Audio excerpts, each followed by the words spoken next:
শরৎচন্দ্র বাড়ি। চলো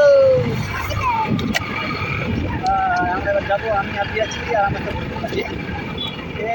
সাইড বাবুটা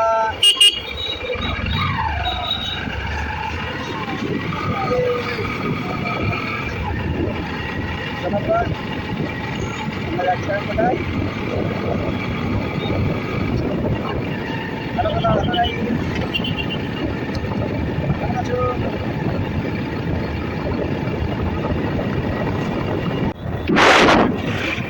আমি দেখো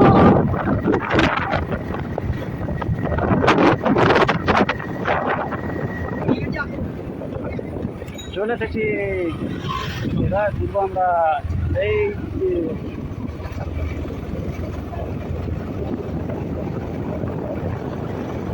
আর একটু ভেতরে যেতে হবে, তারপরে আমরা পৌঁছে যাব। দেখুন ভেতরে চারিদিকে শুধু গাছপালা সবুজে ভর্তি, পরিবেশটা খুবই ভালো।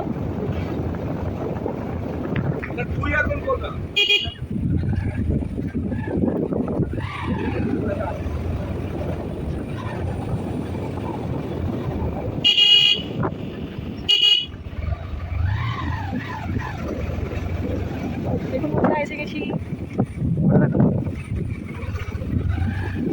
এটা বাড়িটা।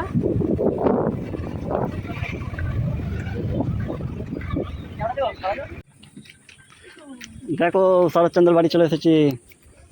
আর আমাদের এখানে লিটিল আব্বি যাচ্ছে এখন শরৎচন্দ্র বাড়ি। আব্বি কোথায় এসছো? চলো এই ঢুকছি না।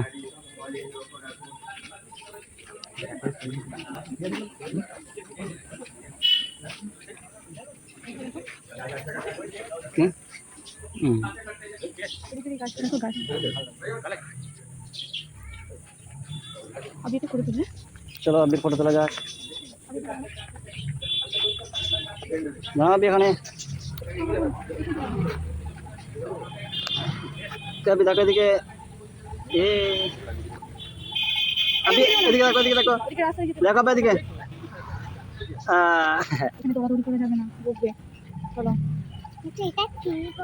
কি বলো তো? কি বলো তো? ভয় লাগছে কেন?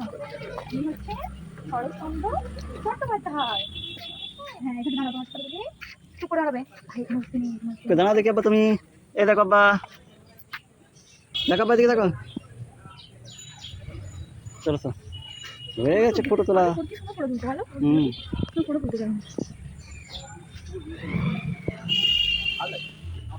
চলো আব্বা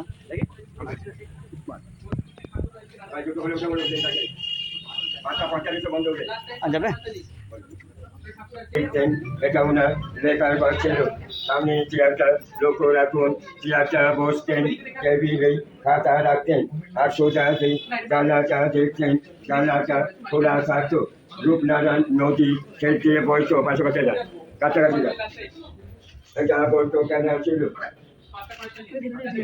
এটা বলতো কেন ছিল। এখানে বসে বিপ্লবীদের মিটিং হতো, গান্ধীটা একটা ঘড়ি।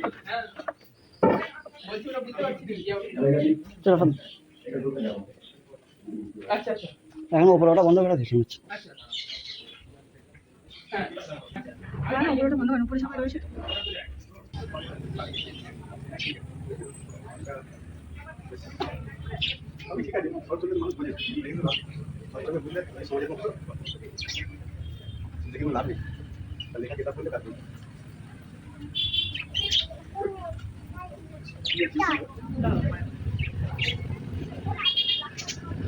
এদিকটা যে সেই রূপনারায়ণের কুলে কবিতাটা লিখেছিলে,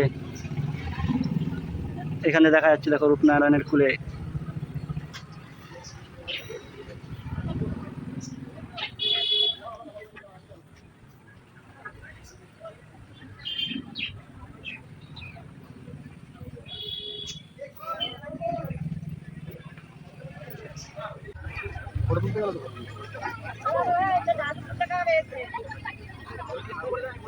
দেখো কত সবাই ঘুরতে এসেছে। চলো সব এদিকে, আব্বি আইসক্রিম খাচ্ছে এখন।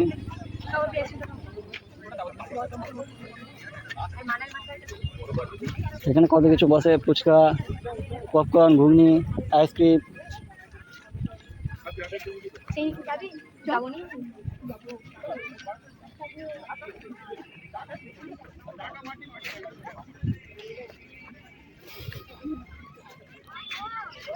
দেখো এই সেই রূপ নারায়ণের নদী।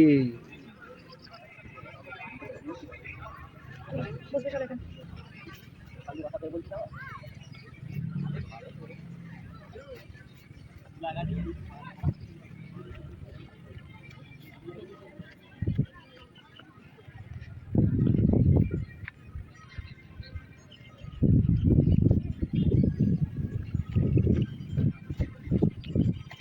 কি ঠান্ডা ঠান্ডা হাওয়া দিচ্ছে এখানে। এখানে আসলে মোটামুটি ভালোই লাগবে, ভিউজটা ঠিকই আছে, মোটামুটি জনসংখ্যা বেশ ভালোই হয় মোটামুটি।